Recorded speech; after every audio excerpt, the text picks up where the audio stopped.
In 1979-1980, Canada was organized enough to welcome 60,000 Southeast Asian refugees displaced by the Vietnam War. It happened thanks to a massive nationwide private sponsorship effort started by families and communities and then taken further by the federal government, all in pre-internet times. When we compare that to today's numbers, it's obvious that Canada has experienced some collective memory loss or an atrophy of resources to respond to today's world refugee crises. We went to visit Professor Howard Adelman because we learned that he was the person who kick-started this amazing grassroots movement in 1979 from his home. Professor Adelman is retired from having taught refugee studies and philosophy at York University in Toronto. Can you tell us about how Operation Lifeline started? Yes, I can. It was had a very funny start. Essentially, I was at my cottage writing a book on Hegel, and at my cottage at the time there was no communications. Never mind, there was no phone, there was no way to get information in or out. And I went up there because it's quiet and I can write. And I returned after 6 weeks. And that was in June, and I had to come down to do two things: to deliver a big review article I was doing on the treatment of the Jews in the 30s, and secondly, to run a workshop for the Quakers on Grindstone Island about the Palestinian-Israeli conflict. So I got down, and on the way I picked up some newspapers and saw they were full of stories about the Indochinese refugees, particularly Vietnamese boat people.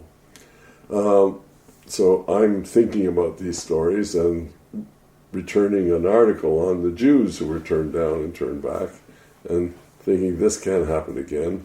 I run the workshop at Grindstone Island. It was Thursday, Friday, Saturday. Came back Saturday and decided something had to be done. Ron Atke, who was a former colleague at York University teaching in the law school, was our Minister of Immigration at the time, and he was also our Member of Parliament from this riding. And I decided we should write him a real strong letter to say he had to do a lot more.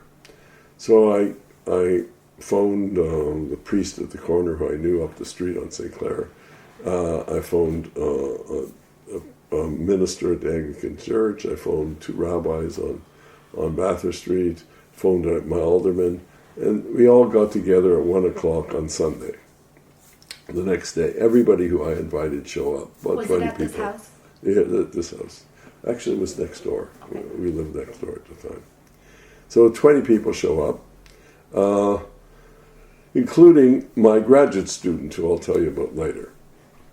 One of my graduate students. Anyway, we sit down to write our letter to Ron, and there's a knock at the door, and everybody I invited was there, so I didn't know who it could be. Open the door, and it turns out it's the Director of Settlement for Ontario for the Immigration Department, and it's the head of Public Relations from Immigration Canada. And I say, this is crazy. On a Sunday, you get the turnout of two top civil servants coming to my house uninvited, and they asked if they could attend the meeting. They heard about the meeting, could they attend? I said, sure, come on in. So they come in and watch the meeting as we try to compose a letter. If you've ever tried to get 20 people to compose a letter, it's not very easy. But we were doing it and progressing what are the things we want to say and how we would say it. And after about 15 minutes, they said, could we interrupt? We said, sure. And they said, we have a suggestion. There is a provision in the new legislation that 5 people can sponsor refugees. And 5 groups or 5 people, and you can do it through a church or a synagogue or do it just as a community group. Why don't you think about witnessing and giving witness to what you believe and not just writing a letter? We ended up discussing that, and we decided to forget the letter, we'll just do that. And we thought it was a great idea. So all it was, we decided we'd sponsor 50 families from this whole riding. The Catholic Church would take some, we'll get some of the other churches which weren't at the meeting, we'll get the synagogues, we'll all get a community group on the street. We figured we could do about 50, and through the year, it would take us about a year to get 50 families. So very satisfied with our meeting. Meeting ends, and then I work with my student who'd come to work on his thesis. He doesn't tell me that he's a stringer for the Globe and Mail. He leaves my house, I have a bite to eat, go to sleep. I get a phone call in the morning at 6:30, and the woman says, it's from Marystown, Newfoundland. She says, can I join Operation Lifeline? And I said, what's Operation Lifeline? And she said, oh, it's your organization to help the boat people. I said, what organization? Then she tells me there's this full column in the Globe and Mail, that she gets the Globe and Mail in Newfoundland, and she read the column to me. It was by Dick Beddoes, who had a full, long column. And a story had been fed to him by my student, and he made up everything virtually in the story. There's very little truth in it. Essentially, it's a heroic story of the hero who comes back from the wilderness to save all the civilization. It's written in that kind of heroic mold. And he says, if you want to help out, here's his name. The organization is Operation Lifeline, and he puts my phone number at the bottom of the page. I know nothing of this. The name is given to us. The idea comes from the federal government, but I get a lot of the credit, not because it was my idea, and not because I named Operation Lifeline. But what I did do is help in the networking. I said, okay, that's all fine. You're now a chair of Marystown chapter of Operation Lifeline. And she said, oh, I can't do that. I'm just a housewife. And I said, yeah, sure you can. Here's what you do. And I give her, get these people, and these people get a meeting in your house and form a group, and you'll be Operation Lifeline and promote this. And within 48 hours, I'll send you a package of material that'll tell you how to do this. I didn't know how to do it myself. Anyway, she finally agrees. I hang the phone up, and it rings. It doesn't stop ringing for 2 weeks. As soon as you hang it up, it rings. Who was picking it up? I was picking it up most of the time, but by 8:30 in the morning, volunteers were showing up at the door. They couldn't reach me on the phone, and they came to the door. By the end of the day, we had about 30 volunteers working in a house who had just shown up. By 9:30, for example, 3 Ismailis came to the door and said, hey, and they had money, this stack of money in their hands. And they said, here, this is to help you out. And I said, no, we're not taking any money. You'll go sponsor refugees. And we don't know how to sponsor refugees. I said, I'll send you a package. Now, one of the guys who shows up at the door in the afternoon is a guy who was in graduate school with me, who's a lawyer, and he had been trying to get his United Church since February to sponsor Indochinese and been unsuccessful. What month is this? This was June. Okay. The government was then committed to taking in 5,000. It was they'd inherited that from the old Liberal government. They hadn't made a new commitment yet to increase it. It was in that period. So he came and he brought in at 4 o'clock all this material. And then we stayed up all night while the volunteers handled the phone in the evening. We stayed up, and by 8 the next morning we had a package of 60 pages to send out to all the groups. So this was the packet of information you had already promised to people. Yeah, which I didn't have no idea how I would get time to do it. How fortuitous. Yeah, well, it's trusting that people do the right thing and the right things will show up on time. So no, it was very fortuitous. I planned to do all my research overnight, and it would have been impossible. Without the internet? Without the internet. And how was this going to happen? Well, I was going to go down to immigration and get their materials and come back and do it. But this saved all that.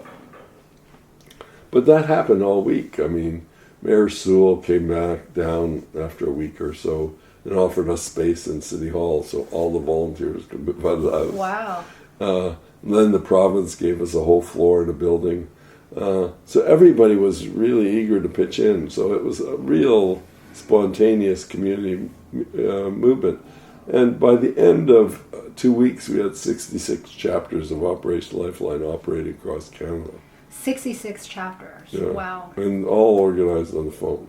Wow. Nobody vetted for secret things or how you're good enough to do this or anything. You're just, whoever phoned first, you're the head of this, do it. And by and large, everyone but one in Mississauga did it. Okay. The one in Mississauga, turned out the woman was a bit nutty. Okay. Who phoned in, and she was appointed, and she was going to resettle all the Indo-Chinese on an island in the Pacific and organize that. Anyway, the Rabbi Englander, who was out in Mississauga, and the Catholic priest got together, held a separate meeting, and reorganized the chapter. So it wasn't hard to correct. But that's the kind of thing you were dealing with. For instance, City TV phoned me, I think, during that week or early next week, and said, do you want to go on City News every night? I'll give you 3 minutes, and you can talk about the progress of Operation Lifeline. So every night I was down and would tell the stories of what happened that day, etc., etc. The stories continued to be in the media.